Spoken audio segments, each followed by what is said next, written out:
سلامونه ملګرو، زه ورور آغا یم او تاسو ته د یوې نوې کیسې سره راغلی یم.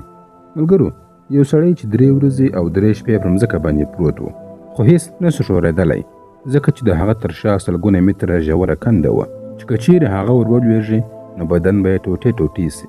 د خپل ژوند د ژغورلو لپاره هغه په دواړو لاسونو سره د مځکې ریګ نیولې وه او په ډېر زحمت سره یې ځان ساتلی و، خو ریګ دومره نرم و چې د هغه وزن یې نسو زغملی.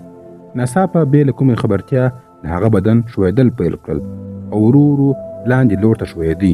د خطر په لیدلو سره هغه ژر تر ژره خپلې دواړې پښې خلاصې کړلې تر څو ځان ټینګ کړي. بیا یې سر په مځکه باندې ولګوئ لکه بیرک چې ونیسي او په ډېر زحمت سره ودرېدی. د ویرې له امله یې زړه په تیزۍ سره دربېدل شروع کړه. غوښتل یې چې چغې ووهي او یو چا ته غږ ور وکړي، خو کله چې یې پورته وکتل پوه سو چې شاوخوا هېڅ څوک هم نسته. کله چې ناهیلي کېدی، ناڅاپه د هغه په بستۍ کې موبایل زنګ ووهي. هغه فکر وکړ چې دا یې وروستۍ هیله ده، نو په احتیاط سره یې لاس او بستۍ ته ور وغځوئ. کله چې یې ګوتې موبایل ته ور ورسېدلې، رسته لاس یې ستړی سو او توازن یې له لاسه ورکړ. بیا په تیزۍ سره د لاندې کندې لور ته ښویېدل پیل کړل. په نیکمرغۍ سره پر وخت یې یوه ډبره ونیوله او ځان یې د کندې پر غاړه باندې ټینګ کړ. اوس هغه له مرګ څخه یوازې یو ګام لیرې و. ځان یې آرام کړ او د خلاصون لاره یې ولټوله. ناڅاپه یې لاندې وکتل، د سمندر څپې یې ولیدلې او یو زړور فکر یې وکړ. هغه په ذهن کې د څپو وختونه حسابول پیل کړل. څو ځله یې اټکل وکړ تر دې چې بالاخره یې جرأت راټول کړ او کله چې بله لویه څپه راغله ځان یې اوبو ته ور وغورځوئ. د سمندر اوبه لکه بالښت داسې نرمې سوې، خو بیا هم سم ونه لګېدی. د لوېدو پر وخت باندې په دومره زور سره ولګېدی چې ملا یې له ډبرې سره ولګېدله او هغه ډېر ټینګ خوښ سو.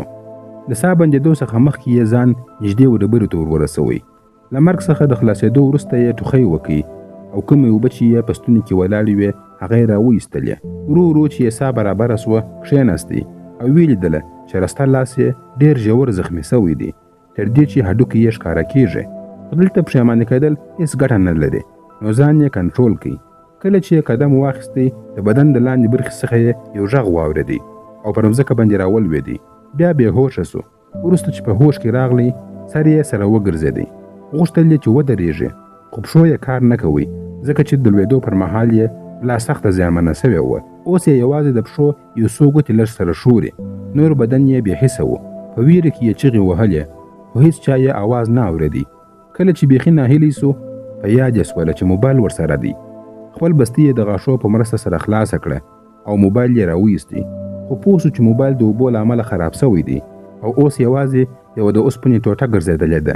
هغه اسمان ته وکتل او نه پوهېدی چې څه وکړي، خو لږ وروسته پوه سو چې که همداسې پاته سي نو کله چې اوبه راپورته سي ژوندی به پاته نه سي. نو خپل ځان یې سره برابر کړي، خپل کالي یې وکښل او په هغه سره یې د لاس زخم وتړی. شاوخوا یې وکتل، یوازې وچې ډبرې وې، خو لیرې یوه شګلنه سیمه ښکاره کېدله. که چیرې هلته ور ورسېږي، ښایي ژوندی پاته سي. هغه په ډېر زحمت سره ځان اوبو ته ور واچوئ او په رسته لاس سره یې په اوبو کې لمبه وهل پیل کړل. په عادي حالت کې دا لرېوالی ډېر نه و، خو اوس یې حالت ډېر خراب و.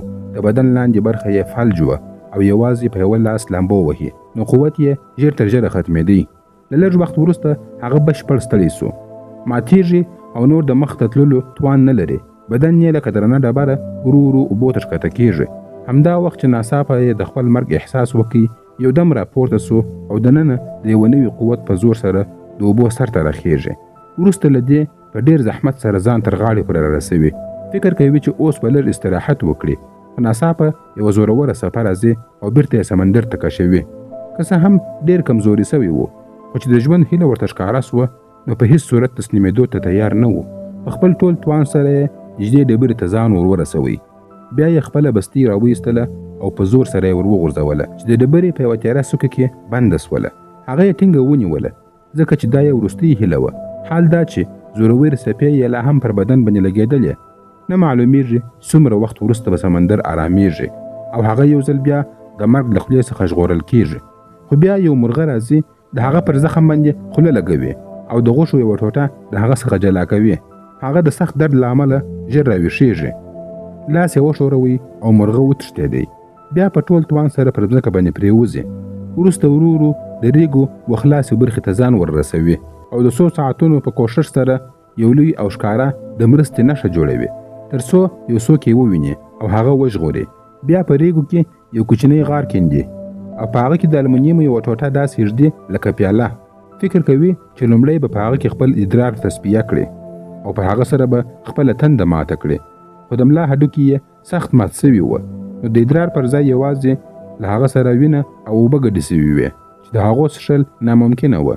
ناڅاپه د سمندر له خوا څخه د زورورې تالاندې غږ پورته کیږي لکه یو تیز او زورور باران چې را روان وي. کله چې دا ولیدل نو ټول د المونیم کاغذونه یې په هغه کنده کې کښېښودله تر څو د باران اوبه راټولې کړي. دا کار چې وکړي خوشحاله کیږي، خوله یې خلاصه کړه او اسمان ته ګوري، خو ډېر وخت تالاندې او برېښناوې وې او په پای کې د باران په نامه سره صرف یو څو څاڅکي باران وورېدی. هغه په حیرانتیا سره پیاله پورته کړه خو ولیدل چې هغه تشه وه، بیا هم نه تسلیمیږي. هغه د المونیم کاغذ یې راپورته کړی او هغه یې وڅټی، خو په هغه کې یو څاڅکي اوبه هم نه وې. دې ناامیدي هغه بشپړ مات کړي، بیا وسه کښېني او ډېر وخت ژاړي. بالاخره دا بې رحمه حقیقت یې پر ځان باندې ومني. بله ورځ ناڅاپه د ټلیفون په غږ سره راکښېني، شاوخوا ګوري او په غږ پسې ګرځي. لږ وروسته خپل موبایل پیدا کوي چې د خپل مور او پلار عکس پر سکرین باندې ویني. هغه احساساتي کیږي او سمدستي د تیرو ورځو ټول دردونه او زحمتونه ورته بیانوي. همدارنګه د هغوی څخه غواړي چې ژر تر ژره راسي او هغه وژغوري، خو له بلې خوا یوازې مات غږونه اوري، هېڅ واضح جواب یا مرسته نه ترلاسه کوي. وروسته هغه پوه شو چې دا هر څه یوازې د هغه خیال او خوب و چې د اوبو د سخت کمښت او تندې له امله د هغه په فکر کې راګرځي. هغه فکر وکړ شاید نن به ژوندی پاته نسي، نو خپل موبایل ته ګوري او له خپلې کورنۍ سره وروستۍ خدای پاماني کوي.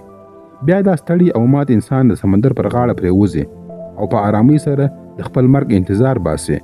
زخمونه یې خرابېږي او د هغه د بدن بد بوی ډېر مرغان راجذب کړه چې یوازې د هغه وروستي ساعت انتظار باسي تر څو بدن یې وخوري.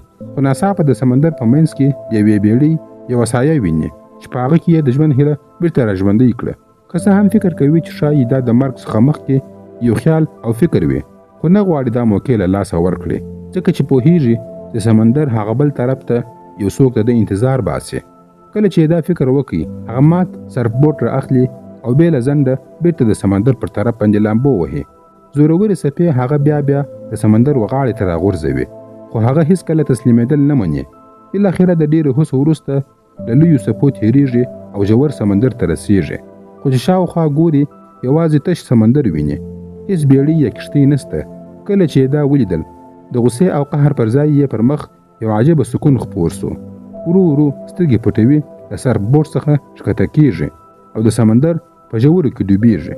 ناڅاپه یو رښتینې کښتۍ راځي او یو ژغورونکی اوبو ته ټوپوهي او بېهوشه سړی د اوبو څخه راباسي. د ډاکټرانو د سختو هڅو وروسته هغه سړی په معجزه‌يي ډول سره بیرته په هوښ کې راځي. ملګرو، دا فلم د یوې رښتینې پیښې پر بنسټ باندې جوړ شوی دی چې اتل یې د خپل قوي زړورتیا او نه تسلیمېدونکي فکر له امله ژغورل کیږي. د هغه کیسه موږ ته دا درس راکوي چې که هر څومره حالت سخت وي هېڅکله خپله هیله مه بایلئ، ځکه هیله انسان ته بیرته ژوند ورکوي. خپل نظرونه مو حتما په کمنټ کې راسره شریک کړئ. ویډیو لایک او شیر کړئ. زموږ یوټیوب چینل هم سبسکرایب کړئ. تر بلې ویډیو پورې مو الله مل شه. مننه.